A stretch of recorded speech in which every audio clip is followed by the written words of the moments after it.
En vous présentant la théorie des cadres relationnels, en première vidéo, je vous ai présenté la base de la théorie des cadres relationnels, et dans la deuxième, je vous ai présenté cette idée que finalement, deux réseaux vont émerger de ce système dynamique de mise en relation, de comportement de mise en relation, qui est très souvent aussi inconscient puisqu'il est automatique.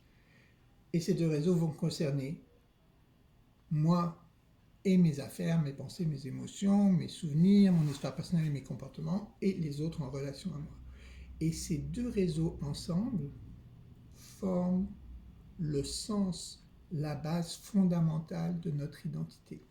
L'identification de ces deux réseaux nous est arrivée grâce à un projet de recherche sur les liens entre la théorie des cadres relationnels et la thérapie d'acceptation et d'engagement, qui a été engagé il y a une dizaine d'années à l'université de Gand en Belgique, un projet qui s'appelait Odysseus, et où Dermot Barnes-Holmes, donc un des deux développeurs de la théorie des cadres relationnels, ainsi que son épouse Yvonne Barnes-Holmes, qui elle aussi est une chercheure très en pointe dans la théorie des cadres relationnels, mais elle également clinicienne hors pair, avec leur équipe, ont identifié ce qu'on pourrait appeler les réseaux du soi, finalement, qui émergent nécessairement du cadrage relationnel et qui donnent le sens de qui on est. Alors ces réseaux du soi, ils les ont appelés les rôles parce qu'il y a trois éléments. Il y a la mise en relation, comme on a vu, il y a l'orientation, c'est-à-dire à quoi on prête attention et qu'est-ce qui va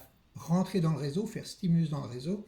Et le troisième très important, c'est l'évocation. Est-ce qu'on va s'approcher ou s'éloigner, les fonctions que ça va avoir, qui peuvent être des fonctions émotionnelles, qui peuvent être des fonctions évidemment comportementales visibles, on va dire, puisque de cette perspective-là, tout est comportement. La mise en relation, c'est un comportement, penser, c'est un comportement, ressentir, c'est un comportement, rêver, c'est un comportement, dissocier, c'est un comportement, marcher, c'est un comportement, boire, c'est un comportement, faire des petites vidéos pour vous expliquer tout ça, c'est des comportements, y penser à l'avance, c'est des comportements, et sans doute y penser après en me disant, mais qu'est-ce que j'ai oublié, est-ce que je n'ai pas parlé trop vite, c'est aussi un comportement. Alors qu'avant, les concepts de la théorie des cadres relationnels nous permettaient de comprendre comment fonctionnait la cognition complexe, de répondre notamment à l'objection de Chomsky, puisque maintenant ces réseaux-là sont génératifs.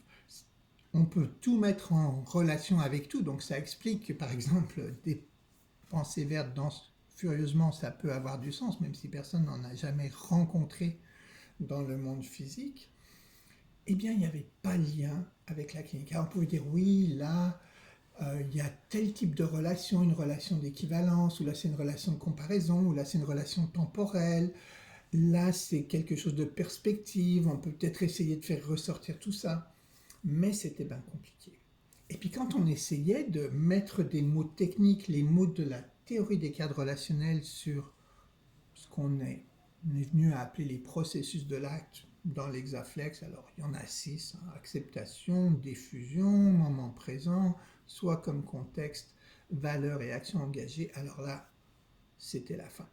Il fallait dire des choses extrêmement compliquées, mais qui en fait montraient que ces processus n'étaient pas des processus. C'était plus comme des concepts un peu vagues qui pouvaient guider le clinicien, mais qui ne permettaient, et la clinicienne évidemment, mais qui ne permettaient pas d'aller chercher dans la théorie les moyens d'identifier les comportements cibles chez nos clients et donc d'avoir des interventions extrêmement précises, extrêmement individualisées, idéographiques comme on dit, et d'avoir les bonnes cibles à chaque fois.